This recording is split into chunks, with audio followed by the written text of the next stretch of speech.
seja muito bem-vinda, seja muito bem-vindo a mais um vídeo da Maratona para o Estado de São Paulo.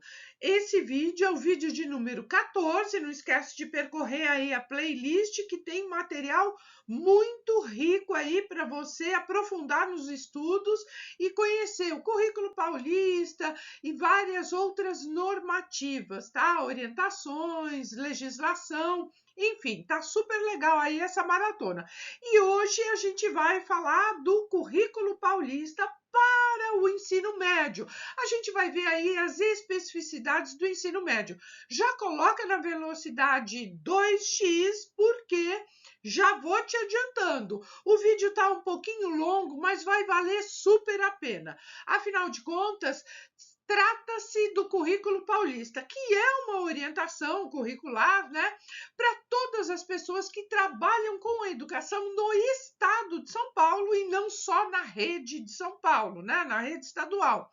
Considera também as competências e habilidades essenciais para o desenvolvimento cognitivo, social, emocional do estudante paulista do ensino médio, ou seja, na visão da educação integral, né? Bom, o foco, então, é a partir dessa formação integral, sempre na perspectiva do desenvolvimento humano.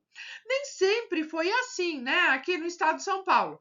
Lá no passado, nos séculos XV, XVI, XVII, governo central, né? O governo português à época, né? Criou aqui no Brasil, colônia, um modelo de educação, que era a educação jesuítica, enfim. Mas a meta era o quê? Priorizar o ingresso dos estudantes da elite brasileira nas universidades europeias. E aí a intenção era só formar para a elite. Tá?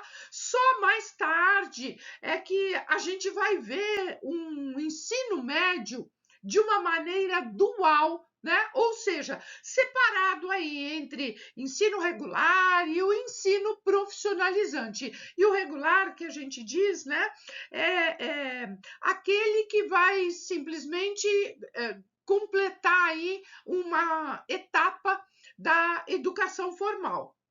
Evidentemente, essa desvalorização social e esta sociedade de classes que a gente tem foi a propulsora dessa educação dual, né?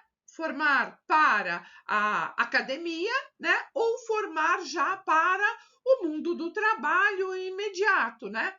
Então, a gente vê que se a gente der um salto, né, nesses séculos e parar já aqui bem pertinho, no século XX, a oferta do ensino médio acontecia que quase que exclusivamente nos liceus de artes e ofícios, né, nas capitais dos estados, isso de um modo geral, né? E aí a educação era direcionada assim muito fortemente para o público masculino, para se formar num ofício, e quando oferecia a educação para o público feminino, normalmente eram as escolas normais que eram o antigo magistério, tá? E aí o público feminino, então, participava da formação em nível médio, né, nesta condição de já também sair do ensino médio com uma profissão. Bom, mas agora a gente vai ver como é que o currículo é hoje no ambiente geográfico do estado de São Paulo. Vamos ver? Bom, a gente viu aí uma panorâmica, nossa, umas frases só, né? Pincelada aí da história da educação, mas a gente vai seguir aí um pouquinho nessa história da educação do ensino médio. E aí, lá nos idos da década de 1940, ó, em 1940, o que a gente tem? A gente tem a lei, ó, a lei orgânica. Opa, escrevi errado. Ó, a gente tem a lei orgânica, tá? Do ensino secundário, tá? Ó, era do ensino secundário. Secundário porque tinha o primário, né? Bom, exatamente essa lei, ela foi assinada em 1942, tá? E foi quando teve uma divisão entre a formação geral e a formação específica, aquela formação para o trabalho. Então, essa lei orgânica, ela vai colocar a educação dessa maneira, né? Para a formação, ó, formação geral e também para a formação específica,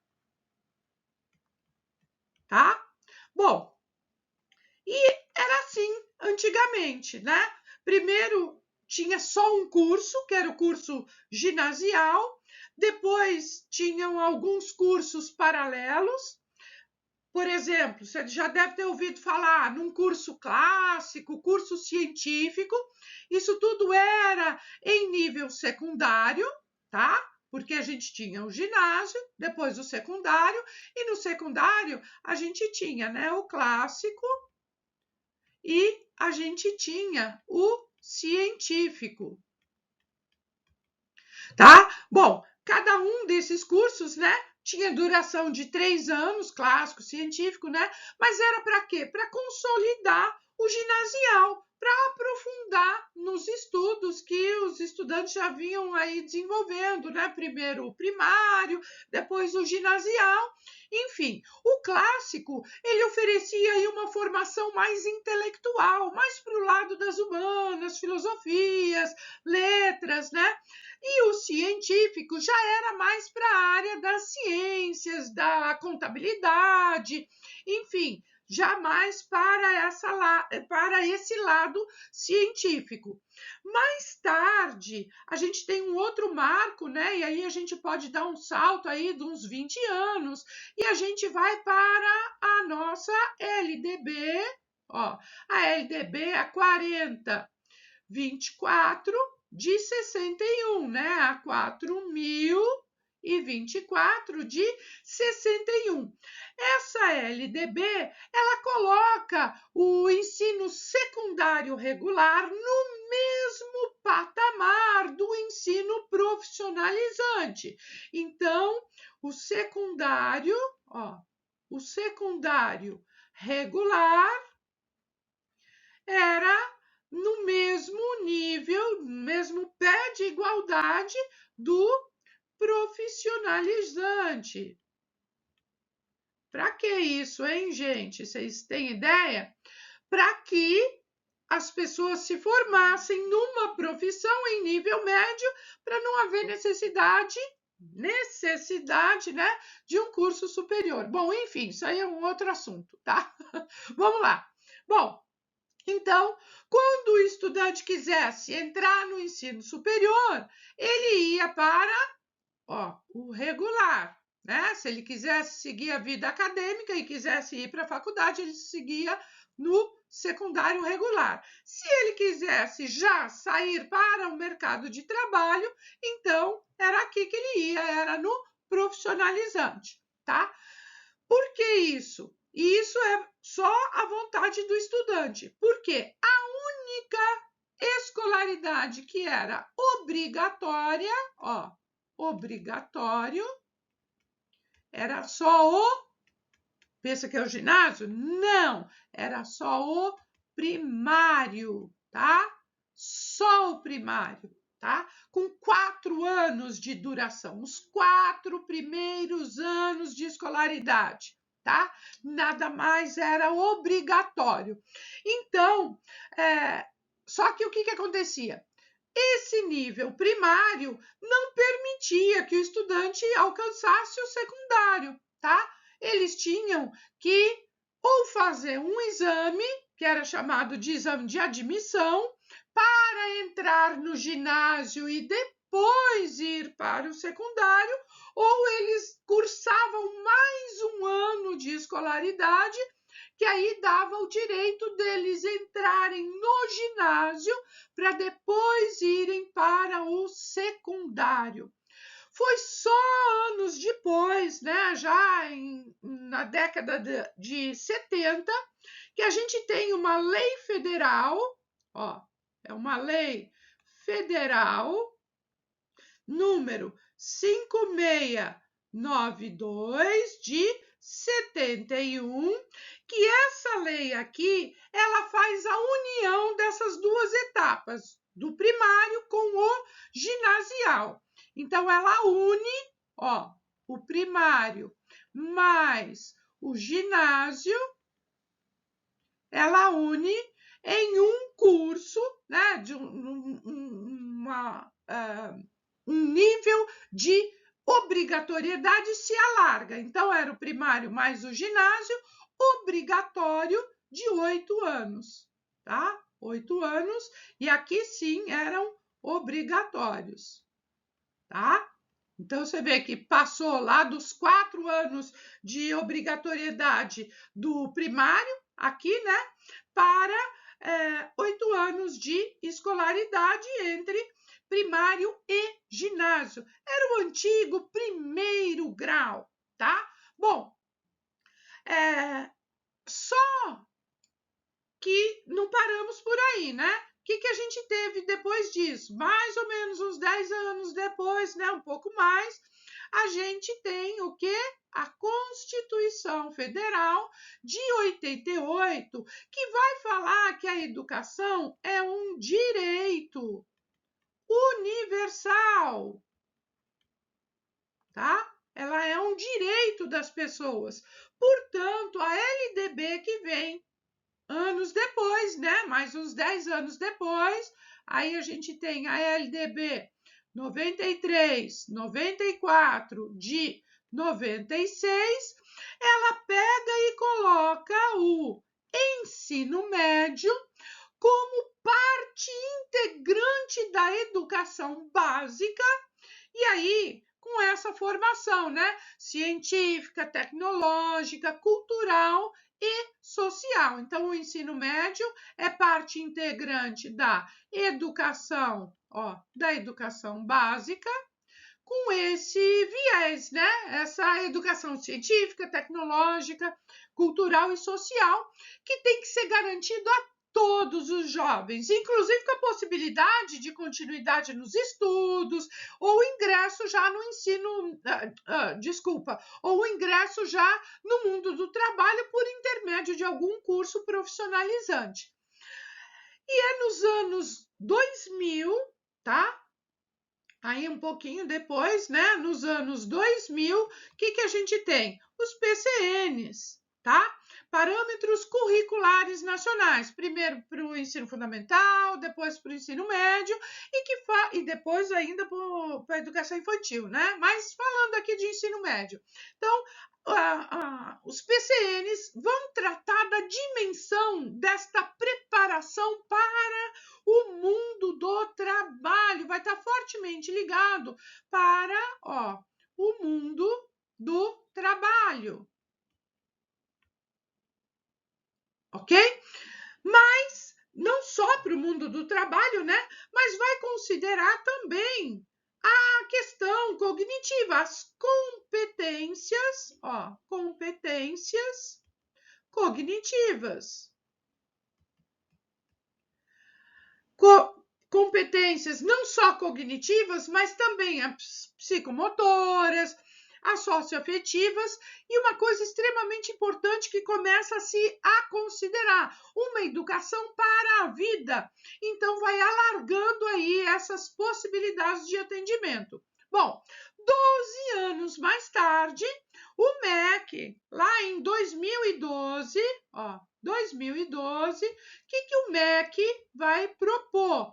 O MEC vai propor as diretrizes curriculares nacionais para o ensino médio, tá? São as diretrizes curriculares, as DCNs para o ensino médio. Agora, seguindo aí essa linha histórica, né? Em 2017, a LDB, olha só, a LDB, essa mesmo, né? A 93, 94, ela é atualizada. Ela é atualizada e aparece em vários artigos falando da educação básica e também especificamente a respeito do ensino médio. E por que eu estou falando tudo isso? Porque tudo isso vai refletir no ensino médio do Estado de São Paulo.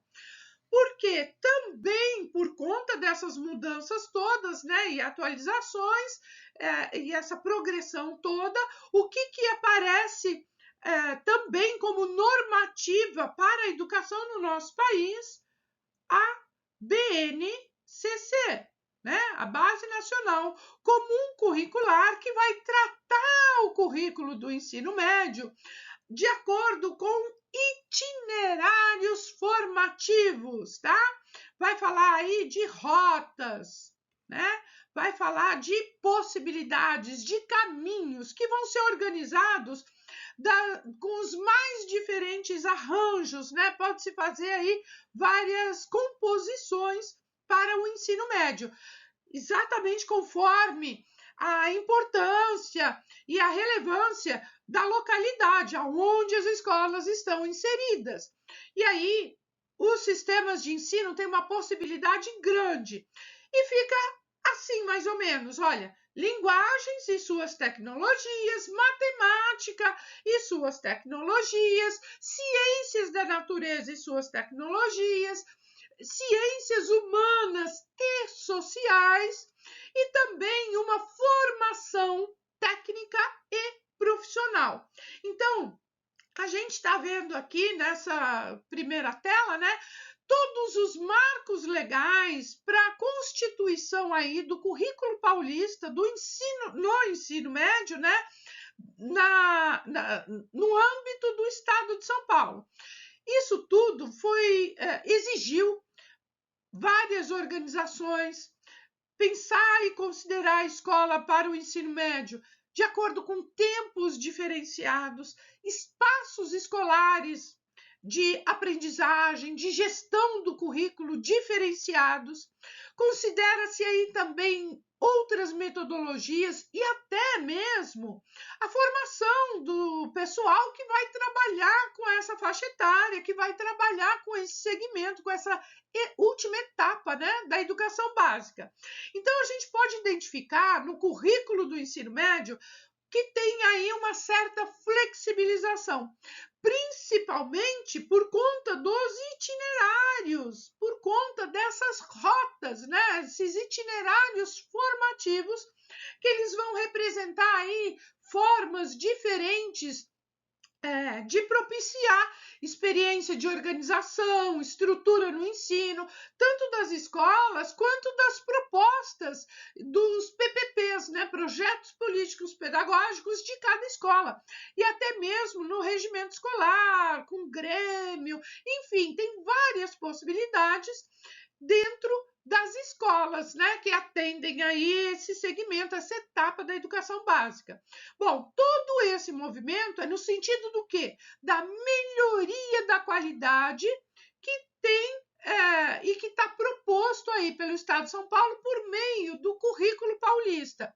E, na verdade, um marco importante para diminuir, né, as desigualdades educacionais, para diminuir a fragmentação dos conhecimentos, porque esse currículo paulista ele deixa bem claro quais são as aprendizagens essenciais que todos os estudantes devem desenvolver nessa etapa da escolaridade. E falando de currículo paulista, a gente precisa falar, né, de princípios. E quais são os princípios? O primeiro deles é equidade, tá? Equidade. E essa equidade vai significar o quê? Que todos têm a possibilidade, a garantia de terem atendido aí o seu direito de educação pública e de qualidade, que está previsto lá na LDB, que está previsto na Constituição, que está previsto aí na legislação estadual e também na legislação dos municípios paulistas, tá? Por quê? Porque essa equidade, ela respeita a individualidade, ela respeita a diversidade cultural, socioeconômica, étnico, racial, de gênero, sociocultural, que está presente aí no estado, que é tão diverso como o estado de São Paulo.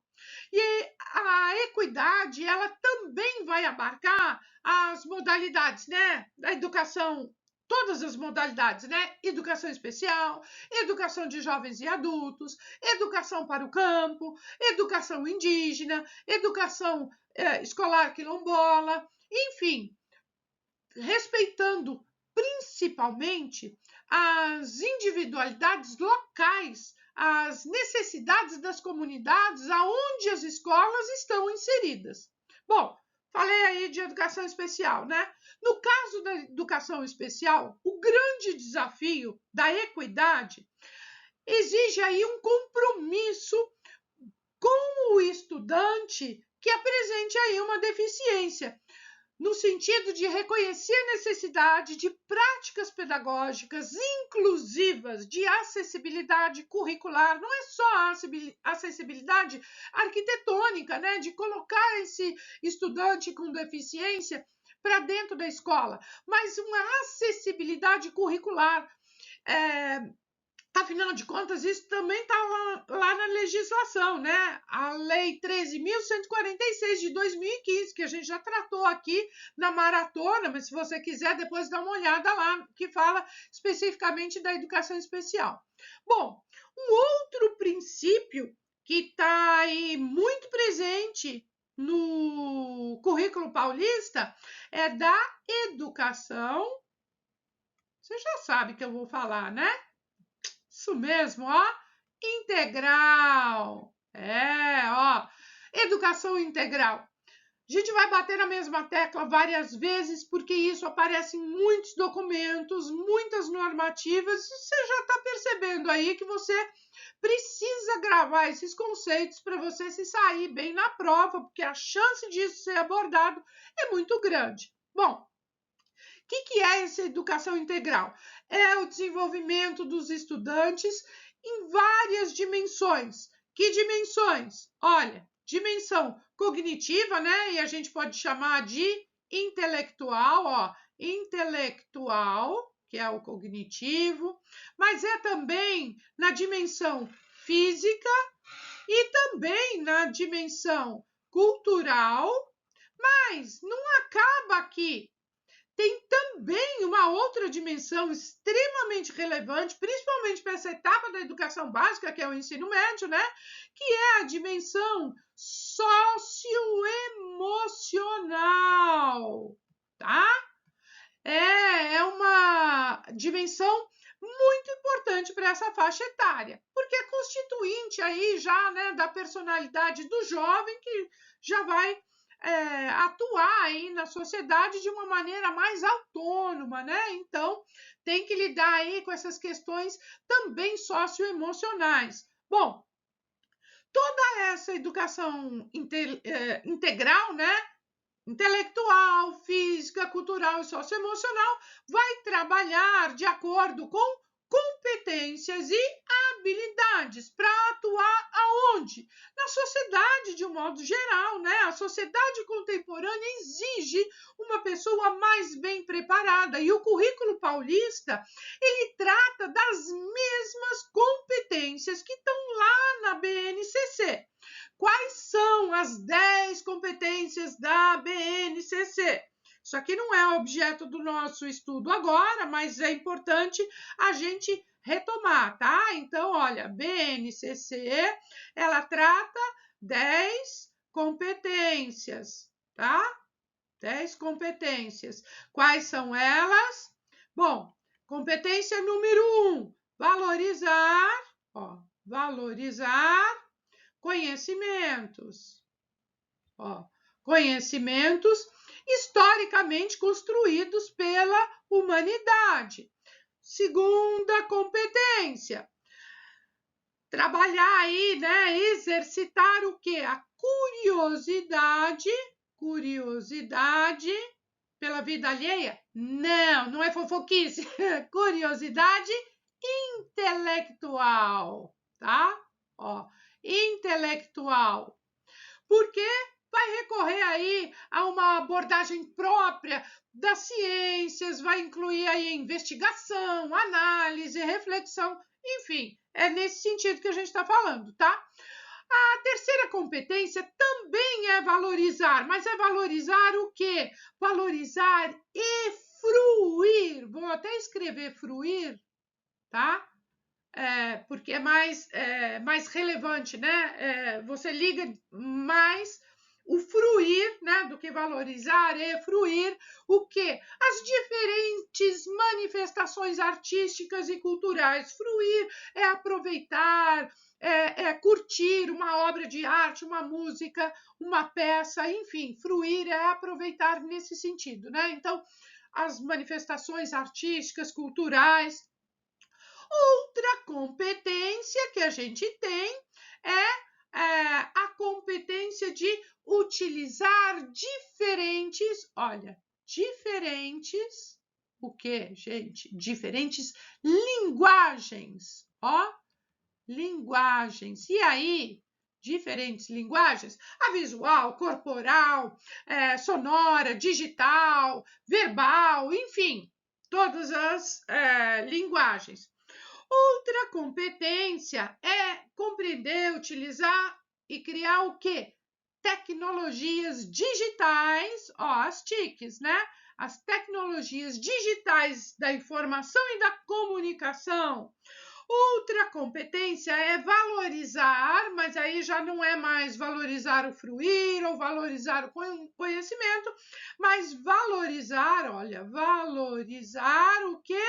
A diversidade, ó, diversidade de saberes, de conhecimentos, de vivências culturais, de experiências diferentes, ok? Outra competência, de número 7, por exemplo, argumentar, né? Ter a capacidade de argumentar com base em dados, e não é achismo, eu acho, não acho, tal estudo me leva a crer que, né? Então é com base em fatos, em dados e informações confiáveis, né? O jovem precisa desenvolver aí esta habilidade e competência, né? Inclusive de discernir aquilo que é fato daquilo que é fake. Bom, uma outra habilidade, se a gente está competência, né? Se a gente está falando aqui que, olha, o socioemocional é um componente aí, né, da educação integral tão importante, a BNCC traz uma das 10 competências, né, o conhecer-se. E isso vai ser muito importante para desenvolver aí o aspecto socioemocional. Então ó, conhecer-se, apreciar-se, cuidar de si mesmo, né, da saúde física, emocional, mental, né? Para você se conhecendo, evidentemente, há uma possibilidade maior e melhor de interagir com outras pessoas, e aí você vai lançar a mão desses aspectos socioemocionais de uma forma melhorada. Bom, outra competência é a empatia, tá? Extremamente importante e relevante, né? Essa empatia, o diálogo, resolução de conflitos, né? A cooperação. E a última competência que a BNCC traz fala do agir tanto pessoal, né, individualmente, quanto em grupo, quanto na coletividade, mas não é um agir assim, né? Vamos ver conforme a música toca, não, mas é com autonomia, tá? Autonomia de uma forma que a pessoa haja com a própria reflexão, que ela não seja aí uma massa de manobra, mas ela tem que ter aí responsabilidade, flexibilidade, enfim. Então, o currículo paulista, ele respeita, né, essas competências da BNCC e é com este entendimento que ele vai trazer um foco maior sobre também aprender a ser. Então, um grande foco é sobre o aprender, aprender a ser, tá? Afinal de contas, é possível fazer escolhas entre querer ser ou não uma coisa, né? Uma profissão, ser de uma forma ou de outra, né? Nas mais diferentes situações. E aí é importante essas competências cognitivas, né? Mas também as socioemocionais dentro dessa educação integral para garantir o quê? O desenvolvimento dessas competências gerais, né? Para que o estudante se reconheça e identifique os seus próprios potenciais, sua capacidade de desenvolvimento, né? E todo mundo possa aprender de maneira que esse estudante seja o quê? O protagonista, tá? Isso é outra palavra-chave muito importante aí no currículo paulista. Tá? Ele vai ser o protagonista e é ele que vai desenvolver a sua própria autonomia.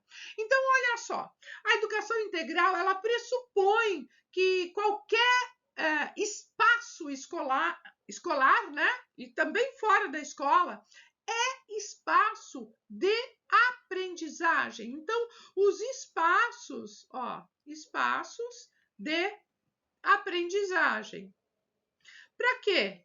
Que ela coloca isso como relevante, porque não dá mais para o professor ficar achando que é só na sala de aula que o estudante vai aprender, que o estudante vai se desenvolver, mas em vários outros espaços.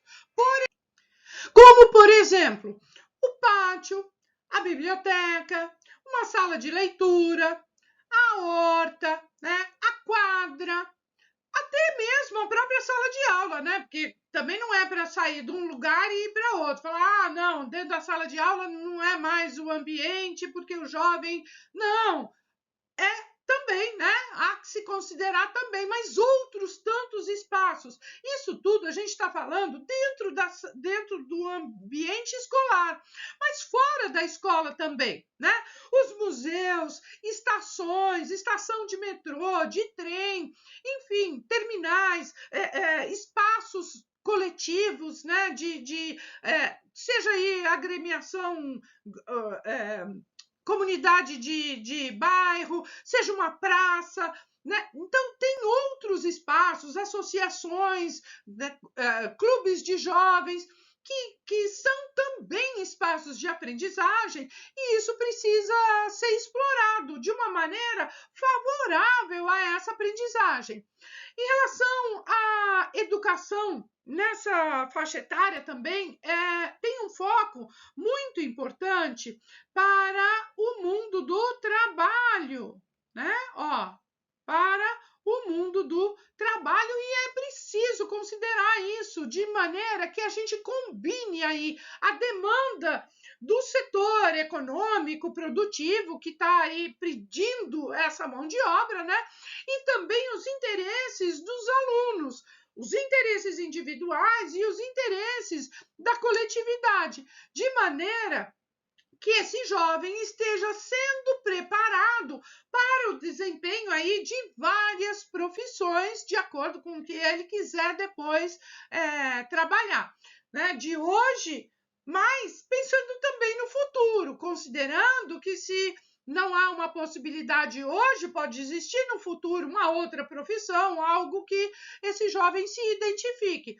Então, tem que ter esse olhar também futurista, né? Vamos dizer assim. Bom, E aí vai estar incluído todas as concepções e visões de mundo, de comportamento, de valores, né, de condutas, porque você precisa ampliar o leque e não fechar para essa etapa da educação básica. E sabe aquela parte diversificada do currículo? Então, essa parte diversificada do currículo, quando a gente fala do currículo paulista para o ensino médio, tem lá uns itinerários formativos e esses itinerários formativos têm a parte técnica e tem a parte profissional, que vai trabalhar aí competências, habilidades, valores, conhecimentos, sempre de uma maneira organizada ou por componente curricular, né? Ou por área, né? Por eixo tecnológico, por área do conhecimento, bom, enfim, tudo isso para preparar o jovem para o mundo do trabalho, para que ele seja autônomo, para que contribua com a inserção desse jovem na sociedade e na sociedade contemporânea, que ele exerça a sua cidadania com consciência, com protagonismo, né? Sendo autor da própria vida, sujeito da própria história. Currículo paulista, ele também está, para o ensino médio, né? Pautado, não só para o médio, né? Mas para o médio principalmente, olha, pautado em temas contemporâneos transversais. É isso aí, os TCTs, tá? Os temas contemporâneos transversais. Eles são transversais porque eles vão perpassar várias disciplinas, várias áreas de conhecimento. Eles não têm uma disciplina específica, mas eles vão perpassar vários conhecimentos, vários saberes. Eles são pertinentes a várias áreas, tá? E essa transversalidade, ela é dinâmica e ela não é fechada, acabada, pronto, né? E ela se refere à dimensão didático-pedagógico no sentido de tentar acabar com aquela fragmentação que coloca o conhecimento em caixinhas, né? Olha, língua portuguesa é aqui, geografia aqui, matemática aqui, arte ali, educação física, sabe? Para acabar com essa fragmentação. Então, vou pegar aí um tema transversal e eu vou trabalhar várias disciplinas, várias áreas do saber de acordo com aquele tema, tá? Então, é para também acabar com esta fragmentação dos saberes, tá? Porque ele não tem um conhecimento específico. Além disso, essa transversalidade, ela vai trabalhar diferentes temas, né? E vai dar espaço para o protagonismo do estudante na aprendizagem, na construção do seu projeto de vida, tá? Vai contribuir aí, olha, ele vai contribuir, ó, contribui especialmente para o projeto de vida do estudante. A outra palavra-chave para você gravar aí, tá? Porque projeto de vida está muito fortemente disposto no currículo paulista. Para quê? Também para acabar com essa fragmentação do processo pedagógico, né? Que ver matemática de um lado, ciência de outro, língua portuguesa de outro, as linguagens de outro, né? Que os temas transversais estão aí. Então, é para fazer essa ligação com esses diferentes componentes curriculares de maneira integrada, né? E para que o estudante possa fazer as suas conexões. Então, cada estudante vai fazer as suas ligações específicas, de acordo com os conhecimentos prévios, de acordo com as vivências, e também com as situações reais da vida. Não é à toa que a nossa escola do século XXI, ela tem que estar comprometida com a formação do jovem para uma vida e sociedade, né? Mais justa, mais solidária e democrática. Então, tá aqui um outro aspecto muito importante para você anotar aí, que a gente está buscando, né, uma sociedade, ó, uma sociedade, o quê? Mais justa, mais solidária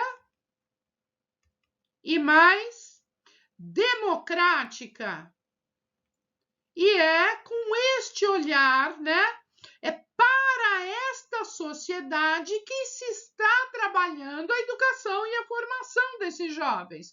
E aí, a proposta pedagógica, ela tem que envolver esses processos educacionais de uma maneira colaborativa e de uma maneira dialógica, não é de uma maneira tradicional ou só com aulas expositivas, né? Outro aspecto importante quando a gente fala do jovem, né? Que eu estou falando a todo momento, mas é bom você gravar aí, olha, é o protagonismo juvenil, ok? É o protagonismo juvenil. Por quê? Isto é um conceito, é um entendimento que está na proposta pedagógica, de modo que os estudantes sejam sempre sujeitos. Então, é para que o estudante seja, olha, sujeitos das suas próprias aprendizagens, que eles sejam os autores, né? Das próprias aprendizagens, que eles assumam aí a rédea, né, dos respectivos processos de desenvolvimento, das competências necessárias para aí percorrer a educação básica completa, tá? Bom, tem um outro conceito que a gente estava falando agora há pouco, né, de competência da BNCC, que no currículo paulista é trazido isso de uma forma muito explícita e bem clara, que é o quê? Competência, ó, vai se trabalhar com competência, ó, competências, né? Competências, vai se trabalhar também com habilidades, tá? Ó, e competência é o quê? É mobilizar conhecimentos. Conhecimentos são o quê? Conceitos, procedimentos. Mas é também trabalhar com habilidades. E habilidade é o quê? É a parte mais prática, né? Você tem habilidade no quê? Habilidade em práticas, habilidade no cognitivo, habilidade no socioemocional. Mas também é trabalhar com atitudes e valores, né? Olha aqui a formação integral também, né? Perpassando aí atitudes, valores. Para que isso, gente? Para que o jovem seja capaz de resolver as demandas que a vida colocar aí à frente dele, né? Tanto no exercício da sua cidadania, quanto na sociedade, de um modo geral, no mundo do trabalho, enfim. O currículo vai indicar, portanto, claramente o que o estudante tem que saber em termos de conhecimentos, habilidades, atitudes e valores, né? Mas muito mais do que isso, ele vai também dizer o que ele deve saber fazer, considerando aí essas mobilizações de conhecimentos, habilidades, atitudes, para quê? Para demandas da sociedade, da vida cotidiana, enfim, no dia a dia, tá? E o currículo paulista, ele não se resume a isso, tá? Atitudes, valores, habilidades, mas em vivências concretas, solidárias. Então, o currículo paulista também está intimamente ligado com os 4 pilares da educação, tá? Da Unesco, que é aprender a fazer, ó, aprender a fazer e conviver, né? E aí vai nesse processo de construção de identidade, vai melhorando aí as capacidades. vai pensar, agir de forma autônoma, de maneira empática, respeitosa, né? Respeitando a diversidade, de uma maneira também crítica, reflexiva, criativa. Mas ele vai aprender também o quê? Aprender a ser, não é só fazer e conviver, mas também aprender a ser, aprender também a aprender, né? Bom, e aí o estudante pressupõe-se, né, que vai desenvolver a sua autonomia, tá? Aspecto extremamente importante para você gravar, né, esse conceito, esse entendimento, que isso vai se dar pelo protagonismo juvenil, vai se dar pelo desenvolvimento aí do projeto de vida, né? E desenvolver essa autonomia para gerenciar a própria aprendizagem e continuar aprendendo, né? Nesse sentido aí de aprender a aprender.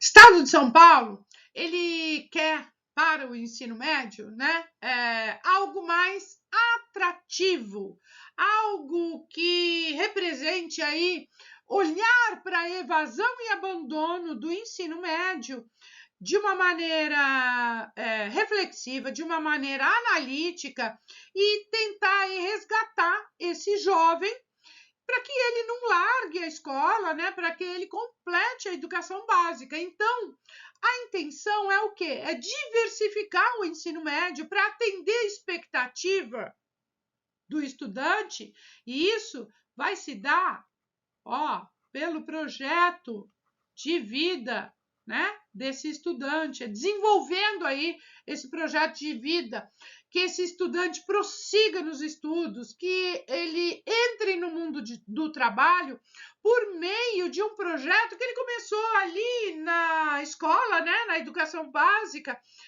desempenhando aí o seu projeto de vida. Então, essa estrutura do ensino médio precisa também respeitar, né, a legislação que fala da educação integral, né, do estudante, pautada em valores, aspecto físico, cognitivo, socioemocional, que eu já falei, então você precisa gravar isso, tá? Educação, formação integral, tá? Grava isso, porque é extremamente relevante aí para o currículo paulista, tá? E também esse projeto de vida. E esse projeto de vida é o quê? É uma estratégia, tá? Projeto de vida a gente pode chamar de estratégia. É uma estratégia de reflexão sobre a própria trajetória, tanto da escola quanto da própria vida, na construção aí das dimensões pessoal, dimensão da vida cidadã, e até profissional desse estudante, né? Para ele já começar a pensar, enquanto ele está no ensino médio, qual é a profissão que ele vai desempenhar a hora que ele sair, ou muitas vezes esse jovem já está trabalhando. Aliás, esse é um dos motivos pelos quais há tanta evasão no ensino médio, tá? Bom, outro aspecto importante desse projeto de vida é trabalhar com pesquisa, com pesquisa.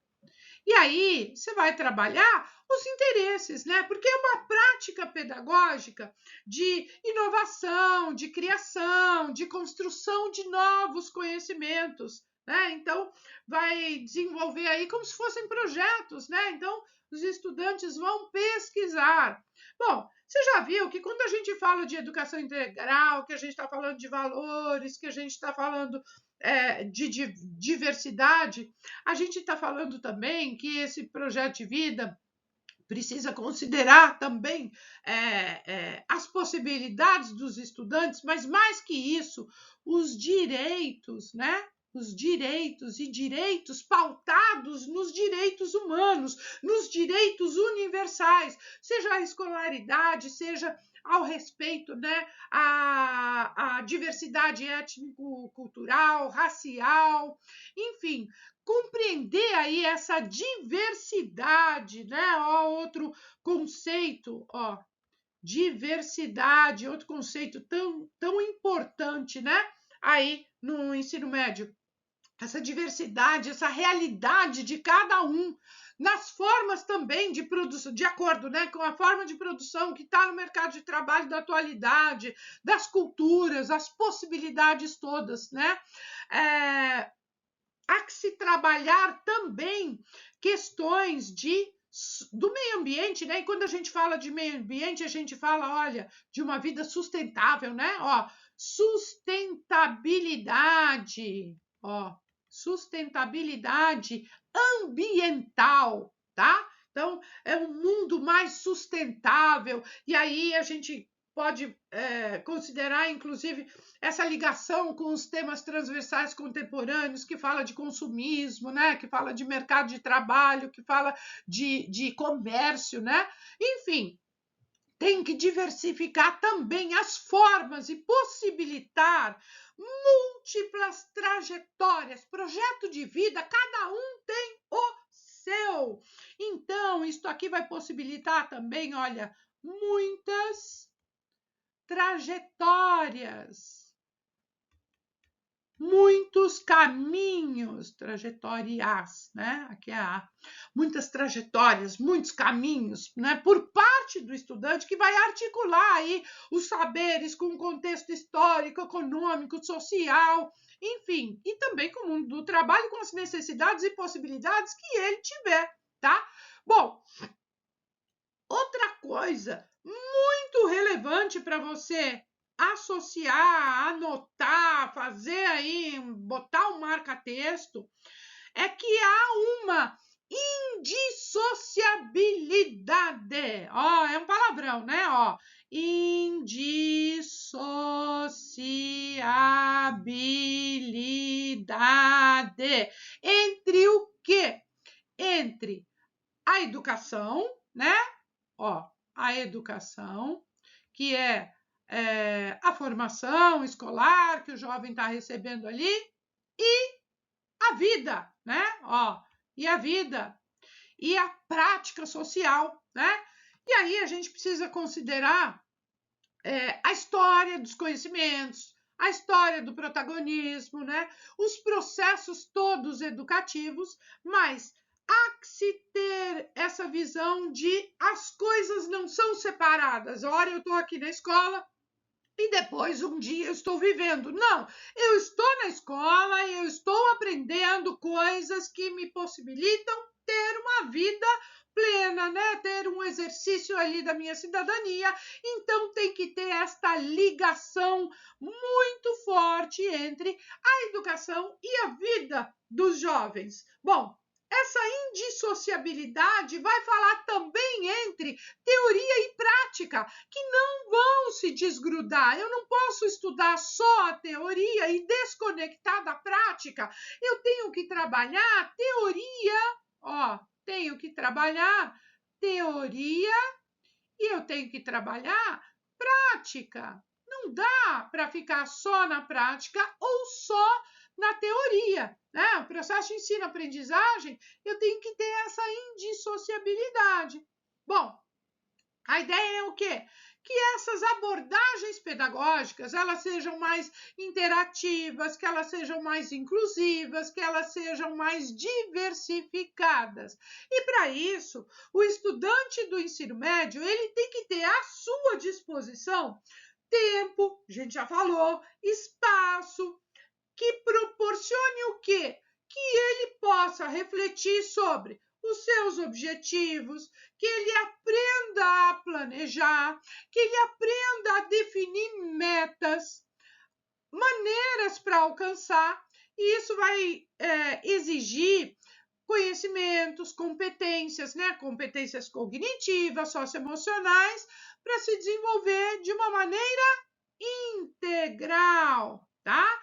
Então, para que o projeto de vida funcione como um verdadeiro verdadeiro articulador do projeto da escola, o PPP, né? Então, as coisas têm que estar caminhando para o mesmo lugar, elas não podem ser conflitantes.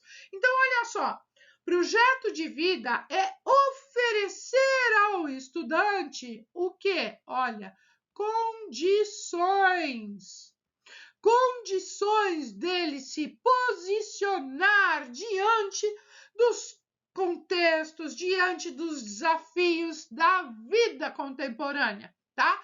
De modo que quando ele termine o ensino médio, ele tenha aí um projeto de vida que represente o que ele pensa sobre ele, sobre o futuro, que ele defina aí os caminhos que ele pode percorrer, que ele tem de possibilidade, e também que ele defina as metas, meta de curto prazo, de médio prazo, metas de longo prazo. Bom, com esse panorama todo, você está entendendo, né? Está vendo que o ensino médio paulista, ele pretende o quê? Garantir a esse estudante uma formação sólida, né, de conhecimentos, de valores e as capacidades de não ser indiferente a si mesmo, né? Então tem que prestar atenção nele mesmo, tem que prestar atenção no outro também, né?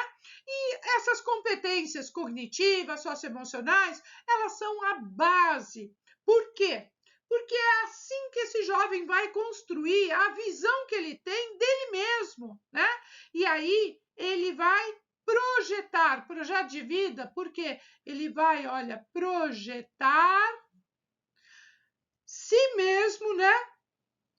A si mesmo para onde? Para o futuro. Ele vai desenvolver aí essa capacidade de se projetar para o próprio futuro, né? Considerando seus interesses, as suas possibilidades, os seus desafios. Então, você tem que olhar para o ensino médio do Estado de São Paulo e entender que protagonismo é do estudante, portanto, ele tem que agir sempre no sentido desse estudante ser estimulado a participar mais do cotidiano, da melhoria da escola, dos processos de ensino e aprendizagem. Enfim, esse protagonismo vai garantindo aí a vida e a dinâmica da escola. Bom, sabe, nessa fase da vida, né, o jovem do ensino médio, ele está muito favorável às mudança do padrão de comportamento, né? Os grupos passam a ter mais importância, às vezes, do que o próprio núcleo familiar. Eles começam a atuar na sociedade de um modo diferente. Então, esse jovem, ele está aberto a aprender, especialmente com o ambiente, especialmente aonde ele atua, tá?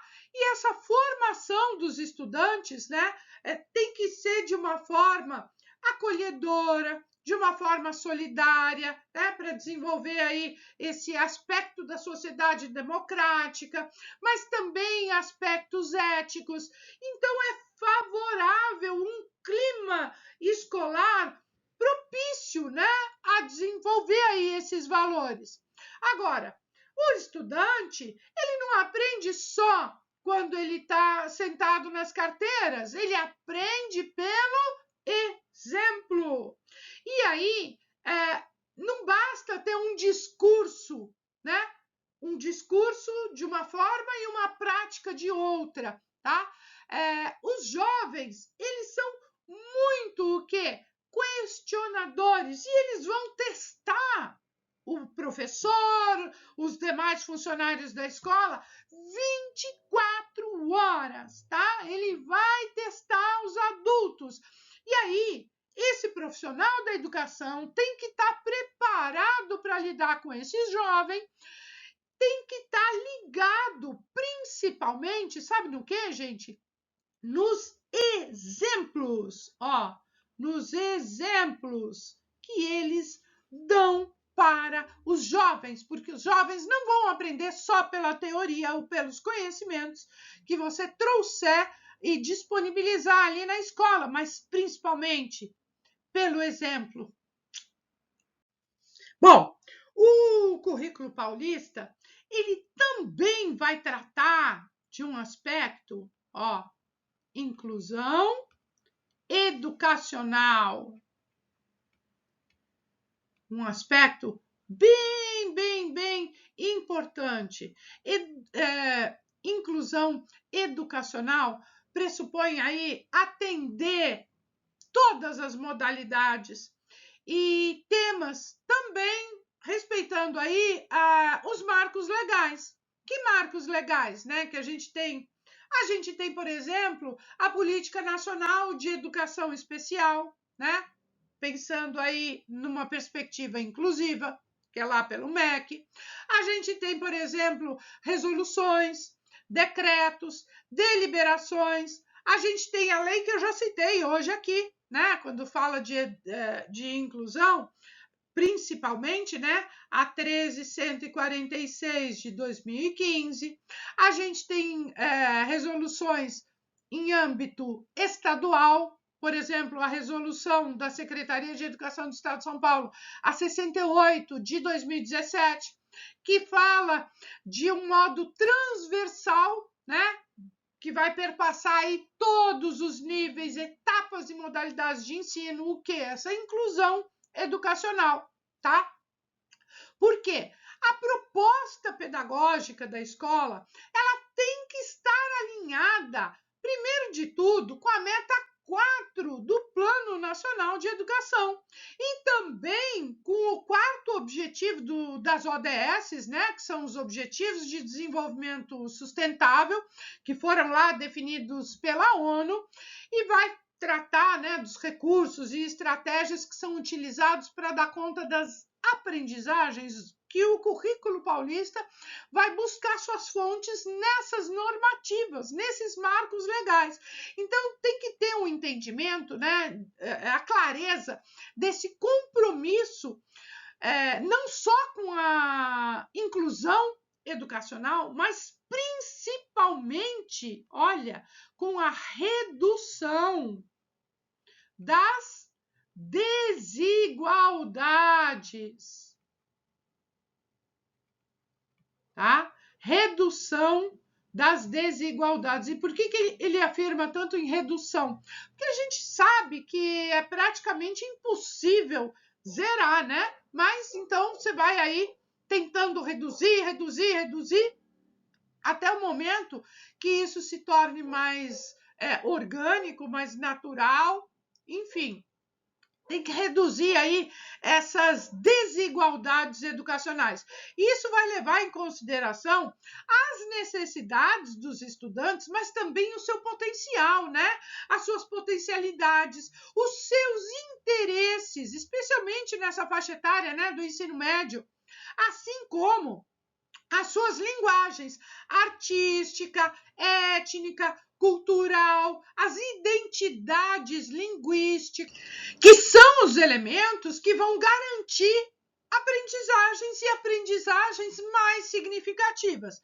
Então, olha só, currículo paulista vai oportunizar o quê? Que as redes de ensino do estado de São Paulo, né?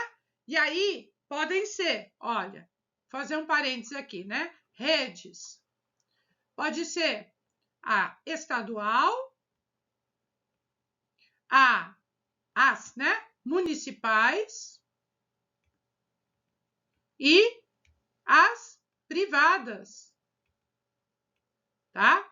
Percebeu agora a diferença entre rede e sistema de ensino? Rede, a gente tem rede estadual, são as escolas do estado. Rede municipal são as escolas do município. E a rede privada são as escolas particulares, as escolas privadas, tá? E a gente tem sistemas de ensino, tá? Então, pensando aí, né, a rede do estado de São Paulo está ligada ao sistema de ensino do Estado. As redes municipais, elas têm que respeitar os ditames do Estado. Elas podem ter as próprias orientações?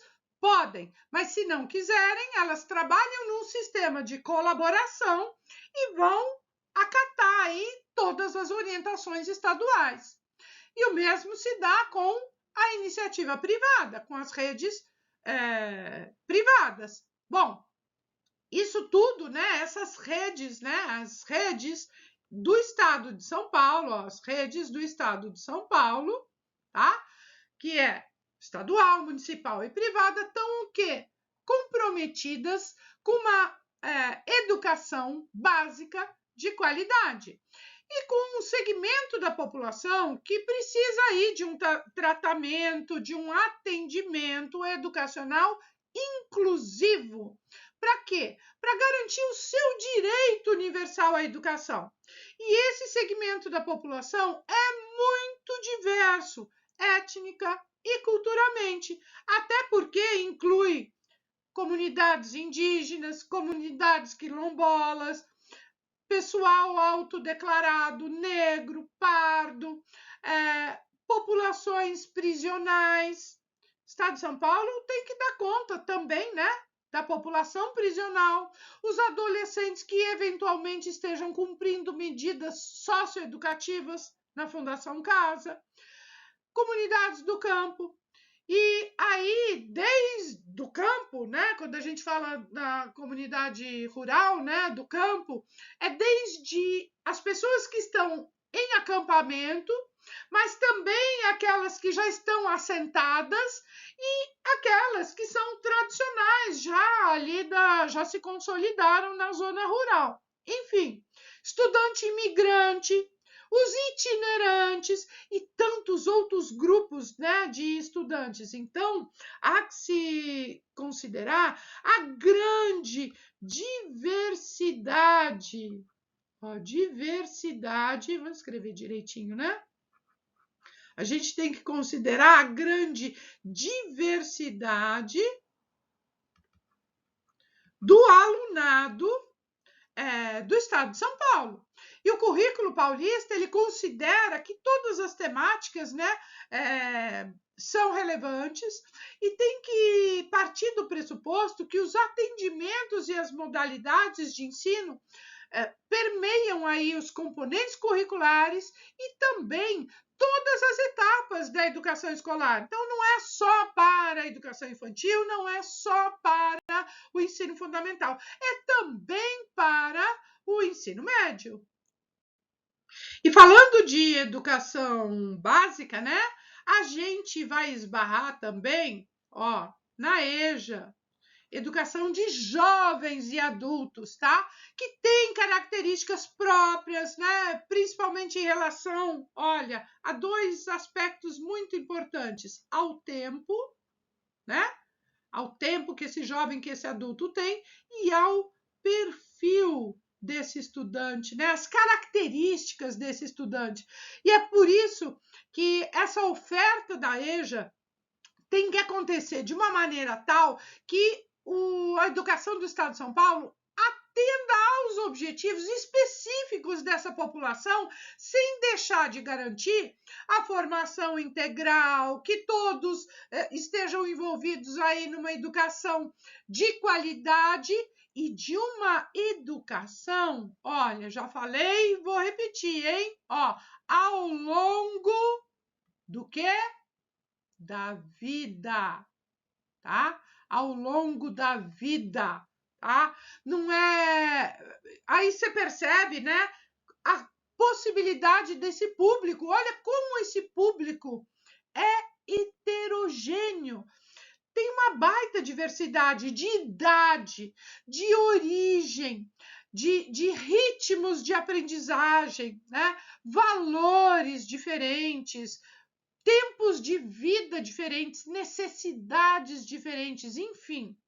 Então, o trabalho na EJA, aqui no Estado de São Paulo, ele precisa ser sistematizado de uma maneira interdisciplinar para oportunizar diferentes leituras, né, para você atender aí esse público, né, esse estudante que ele seja envolvido também na escolha das atividades, que ele valorize as atividades, mas que ele seja valorizado, que ele seja respeitado na sua cultura, no seu contexto local, né, nos interesses, a realidade dos projetos pessoais e sociais dos estudantes, né, que vão sempre enriquecer a aprendizagem. Então, olha só, a EJA tem que considerar, olha, metodologias adequadas. Ó, adequadas. Porque não basta você pegar uma metodologia, aquilo que foi bom lá para o primeiro ano do ensino fundamental na alfabetização, não dá para você pegar isso e alfabetizar um senhor de 40 anos, um jovem de 17. Não dá, tá? Então, você tem que considerar aí as metodologias e estratégias têm que ser adequadas à faixa etária. Você tem que trabalhar com metodologias ativas, ó, metodologias ativas, especialmente, né? Aquelas que vão usar o celular, o computador, enfim, né? Que elas sejam também aplicáveis, não só em sala de aula, mas na vida desse estudante, né? E que eles se animem, que eles se estimulem, que eles se encorajem para evitar a evasão, então, para permanecer na escola, permanecer com qualidade, então, e não evadir e não largar a educação. É preciso também o quê? Propor atividades criativas que liguem as disciplinas, que quebrem com a fragmentação do conhecimento, que possam proporcionar aí, olha, se eu estou falando de aprendizado ao longo da vida, eu estou falando de, aprendizado permanente, que é aprender a aprender, né? Mas não é só um aprendizado que fica aí, não, mas é um aprendizado que tenha qualidade. E qualidade para todos, tá? Afinal de contas, os estudantes da EJA, na sua grande maioria, são já trabalhadores, tá? Então, essas atividades, elas têm que fazer conexão direta com o mundo do trabalho. Esse aprendizado, essas ações escolares, olha, com o mundo do trabalho, porque eles estão fortemente envolvidos já no mundo do trabalho. Muitos deles largaram a escola para trabalhar e por isso que estão voltando posteriormente para a EJA, né? Então, isso tudo vai possibilitar o quê? Vai possibilitar o estudante que ele reconstrua a sua própria aprendizagem partindo da sua vida, né? Da sua vida cotidiana, para que ele possa ir sistematizando os conhecimentos científicos que a escola vai oportunizar naturalmente. Força que está acabando, hein? Falei que a aula essa aí ia ser trash, né? Pesada, mas vamos lá que tá divertido, não tá? Ó, tô empolgada aqui. Bom, agora a gente vai falar de transição. Transição do ensino fundamental para o ensino médio. E aí a gente vai olhar também para as áreas do conhecimento. Então, a gente tem algo que é importante, que é essa transição, né, do ensino fundamental para o ensino médio, que é um outro olhar, né? Aqui no ensino médio, a gente tem uma outra população, a gente já viu, né? E isso a gente vai ter que entender essas fases aí do desenvolvimento do ser humano. Por quê? Tem transformações que são biológicas, psicológicas, emocionais, sociais. Além de tudo, aquilo que os jovens vivem na escola, né, envolve também muito da sua própria autonomia, as possibilidades que ele tem de fazer escolhas, os itinerários formativos. Por exemplo, o que se espera ao final da educação básica, né? E as responsabilidades que ele vai ter das próprias escolhas para a vida dele, né? Para a vida adulta. Bom, toda essa transição tem que ser natural, com o estímulo aí do protagonismo, do desenvolvimento do projeto de vida do estudante, sempre considerando o que? As aprendizagens para a formação integral, isso mesmo. Fora tudo isso, é preciso o quê? Respeitar e reconhecer a trajetória e o tempo, o ritmo de aprendizagem dos estudantes, né? Que vai articular aí todas as habilidades, mas que vai também, olha, consolidar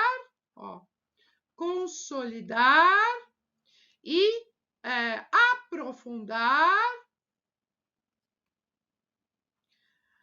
as aprendizagens, da onde? As aprendizagens do ensino fundamental. Quais são essas aprendizagens do ensino fundamental que ele vai consolidar?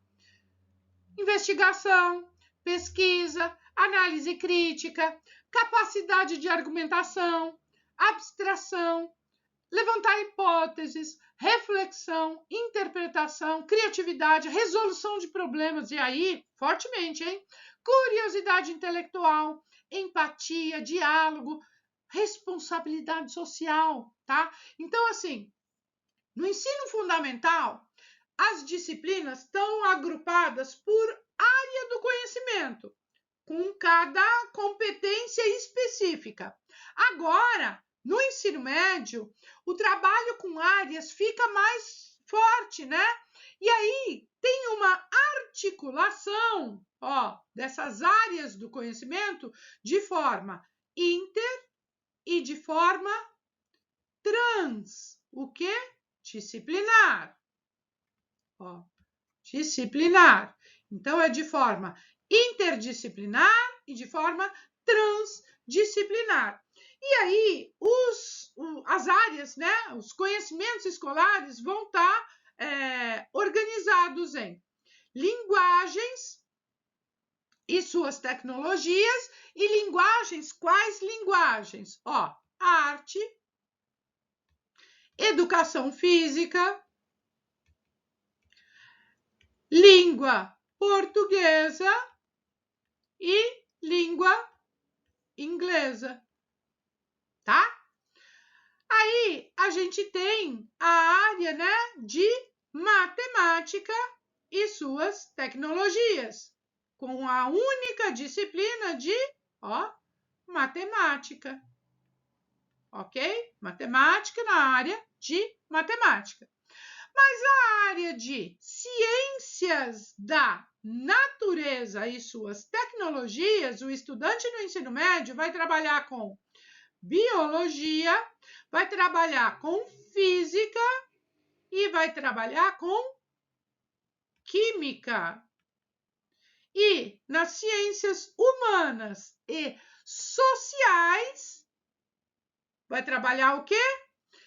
Filosofia, filosofia, sociologia, vai trabalhar também com geografia e história, né?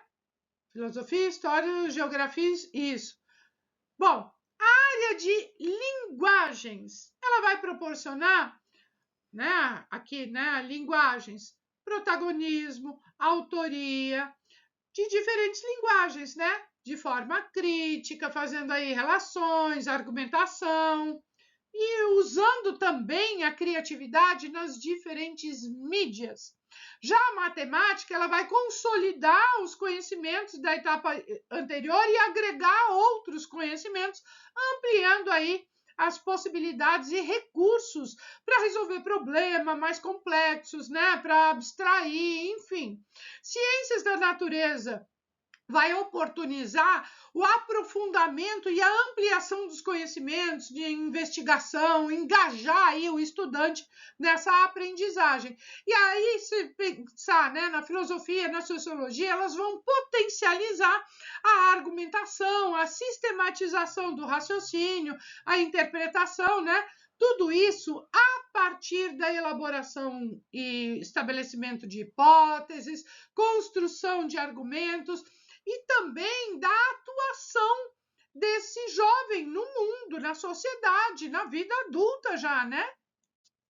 Assim como tem na educação infantil, no ensino fundamental, tem também no ensino médio, né, o código alfanumérico, que é isso aqui, que é um conjunto de letras e números, né? Ó, letras e números. Então, aqui a gente tem o primeiro par de letras, aqui a gente tem um par de números, aqui a gente tem 3 letras, né? E aqui 3 números, tá?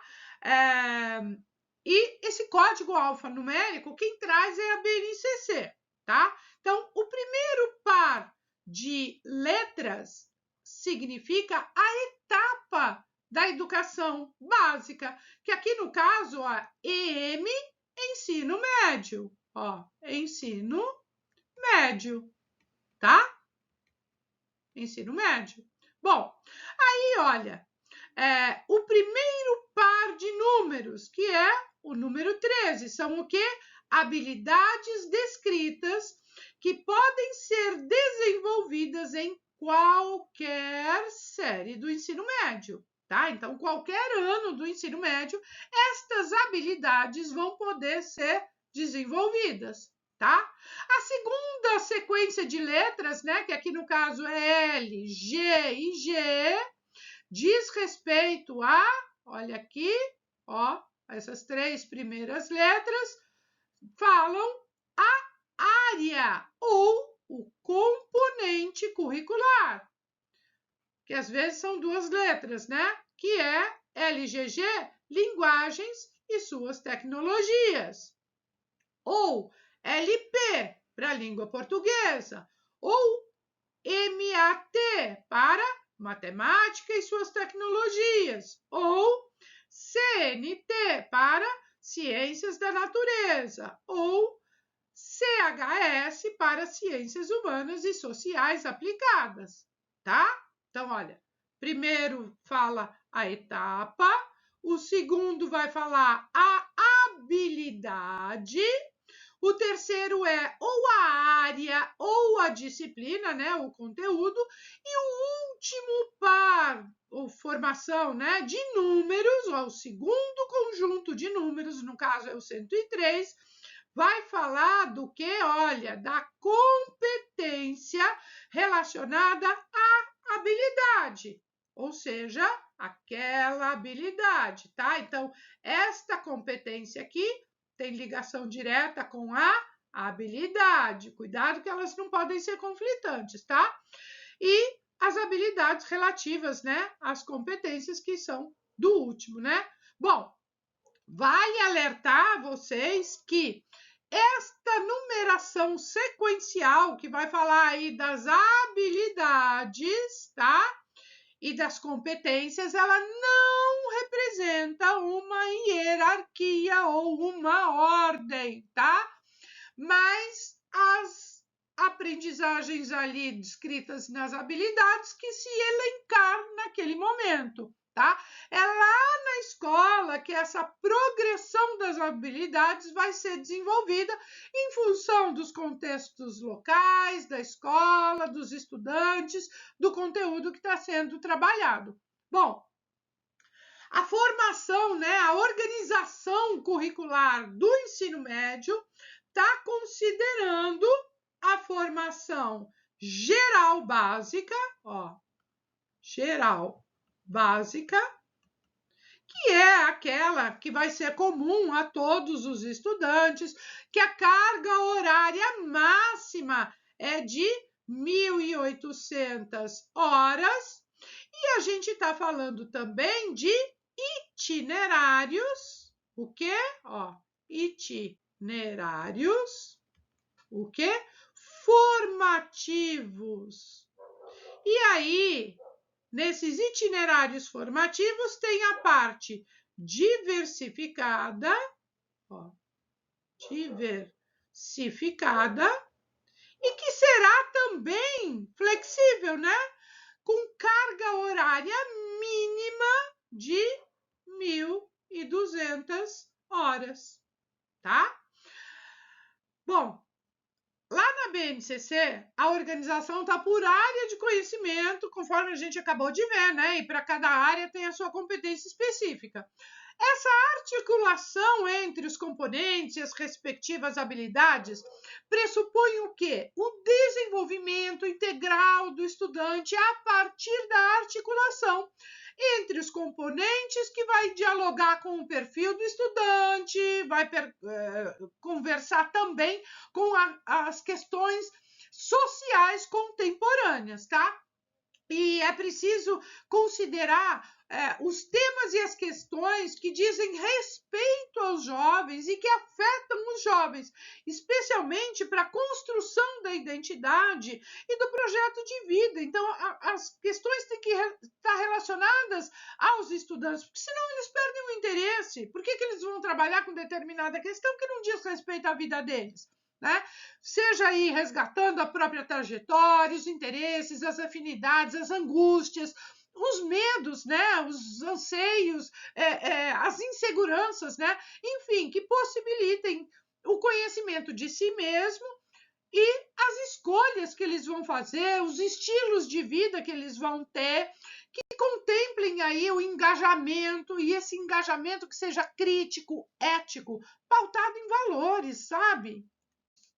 Agora, a organização curricular dos itinerários formativos, né, vai permitir aí uma gama de possibilidades muito grande de você fazer arranjos e composições bem diferentes e que possibilitem aí a flexibilização do ensino médio, de maneira que leve o estudante a desenvolver e a fortalecer a sua autonomia, o seu protagonismo, considerando o seu projeto de vida, tá?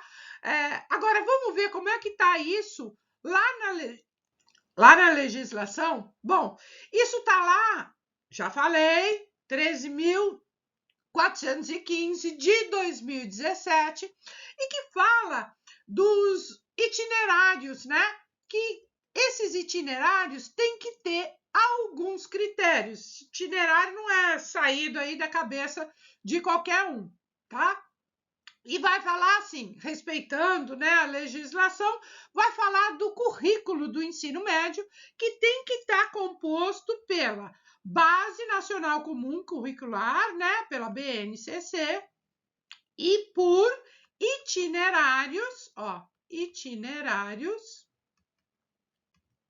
formativos,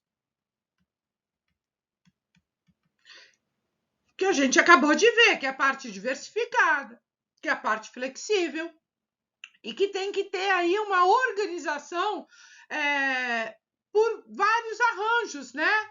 Vários agrupamentos, de acordo com a localidade, de acordo com aquele território no qual a escola está inserida, tá? E a gente já destrinchou um pouco. Bom, agora tem outros aspectos, né? A gente precisa considerar as linguagens e suas tecnologias, matemática e suas tecnologias, ciências da natureza, ciências humanas e as ciências sociais também, mas a gente tem que considerar também, olha, a formação técnica e a formação profissional, né? Além de todas as áreas, né? Tudo isso para quê? Para atender às demandas da contemporaneidade, esses jovens do dia de hoje, de maneira que fortaleça os seus interesses, seu engajamento, seu protagonismo, para garantir aí aprendizagens de qualidade na formação básica, nesses itinerários formativos também, né?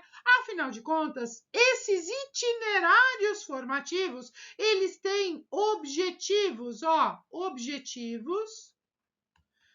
bem claros. Quais são esses objetivos?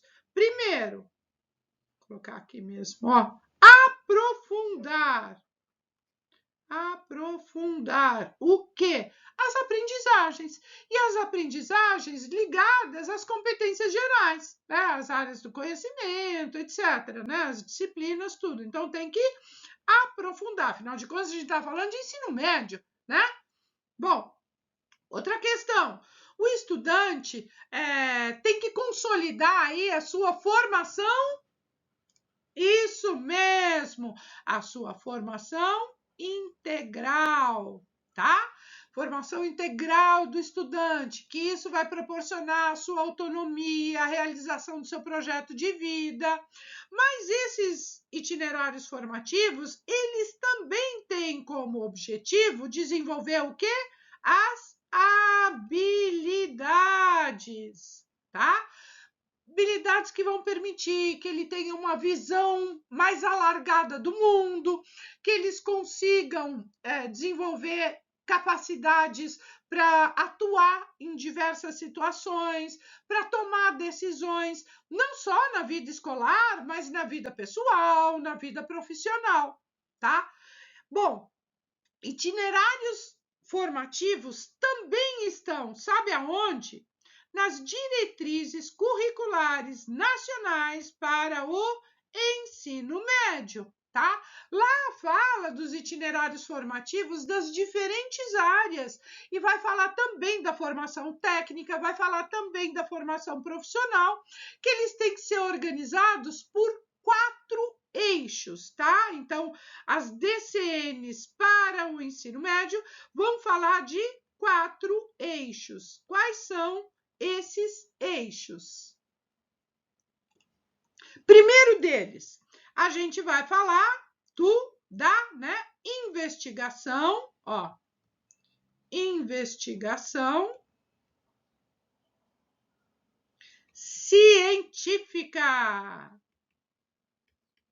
Afinal de contas, esse estudante está aprofundando seus conhecimentos, né? Então, ele está aprofundando os conceitos também das ciências. Bom, outro eixo são os processos criativos. Ó, criar, processos criativos. Aprofundar aí esses conhecimentos científicos, mas também de criar experimentos, de estabelecer aí outros modelos, protótipos, né? Identificar a criatividade também na resolução de problemas, e problemas não só aqueles postos na escola, mas aqueles da sociedade, para ele já ir fazendo essa ponte, essa ligação com o mundo da sociedade em geral, né? Outro eixo que a DCN, né, coloca aí para o ensino médio é essa mediação e intervenção sociocultural, né? É abrir aí um leque de possibilidades a partir da mobilização de conhecimentos, né? Para mediar conflito, propor soluções, pensar aí em problemas relacionados à comunidade e daquele território, né? Daquela localidade, porque a gente não vai dar conta do mundo. E o quarto eixo é um eixo extremamente importante, vou até colocar aqui em cima, que se trata do empreendedorismo. Ó, eu escrevendo errado,